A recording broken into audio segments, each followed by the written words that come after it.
La linealización de funciones se empezó a desarrollar debido a la dificultad para analizar muchos sistemas porque la respuesta dinámica de estos es comúnmente no lineal. Por ejemplo, tenemos la función de la entalpía que corresponde a una ecuación de cuarto orden en función de temperatura variando con el tiempo.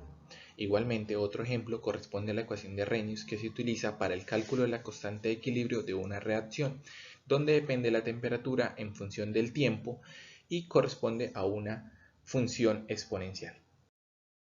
Linealizar consiste en aproximar la respuesta de sistemas no lineales con una ecuación diferencial lineal para que se pueda analizar por medio de una transformada de Laplace.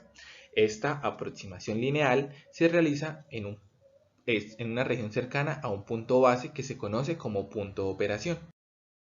Entonces tenemos que la linealización corresponde a una aproximación por series de Taylor. Si analizamos las series de Taylor, obtenemos que la linealización para las funciones de una sola variable corresponde a la función no lineal va a ser aproximadamente igual a la función evaluada en el punto de operación más la derivada con respecto a cada variable.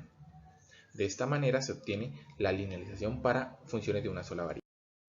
Para funciones de dos o más variables, tenemos que va a depender de la cantidad de variables que se tenga en el proceso. Entonces tenemos que la función no lineal va a ser aproximadamente igual a la función evaluada en el punto de operación, teniendo en cuenta todas las variables que depende más las derivadas parciales con respecto a cada variable. Una vez definido esto, un pequeño ejemplo de linealización de funciones. El ejemplo corresponde a velocidad de reacción. Entonces, si tenemos la siguiente reacción que nos dice que el reactivo A, B y C producen D más E, si se considera que la velocidad de reacción depende únicamente de las concentraciones de los reactivos, entonces tendremos que la velocidad de reacción es igual a una constante de equilibrio por la concentración del componente A al coeficiente estequiométrico por la concentración de B al coeficiente estequiométrico más la concentración de C al coeficiente estequiométrico. Vemos que es una ecuación no lineal que depende de tres variables. Vamos a utilizar la velocidad de reacción para funciones de dos o más variables. Entonces acá vemos cómo es. Entonces vamos a cambiar cada una de estas variables que se menciona acá, x2 de t, por las variables que tenemos. Entonces, si realizamos este reemplazo, vamos a obtener que la reacción en función de cada una de las concentraciones va a ser igual a la función evaluada en cada concentración en el punto de operación más las derivadas parciales de cada uno. De esta manera vamos a iniciar por analizar cada término. El primer término, que corresponde a la reacción evaluada en el punto de operación, obtendríamos que sería la constante de equilibrio multiplicada por cada una de las concentraciones elevado a su respectivo coeficiente estequiométrico en el punto de operación.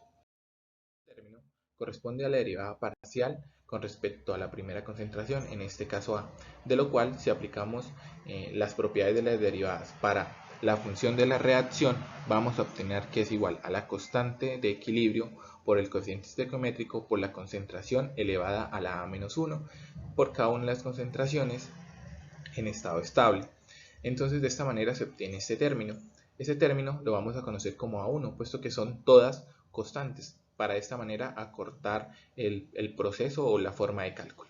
Se realizó la misma derivada de concentraciones y se obtuvieron los siguientes datos. En este caso lo vamos a llamar A2, concentración C lo vamos a llamar A3. Igualmente vemos que se aplican las propiedades de la derivación. Como resumen, vamos a obtener que de una ecuación no lineal vamos a pasar a una ecuación lineal con más términos, lógicamente. Entonces, la ecuación, o mejor dicho, la velocidad de reacción va a ser igual a la constante, a la función evaluada en el punto de operación más cada una de las derivadas parciales y se obtiene de esta manera. Los términos A1, A2 y A3 fueron los que se mencionaron anteriormente. Es tu turno para que realices algunos ejemplos de linealización de funciones, ya sean de una sola variable o de varias variables.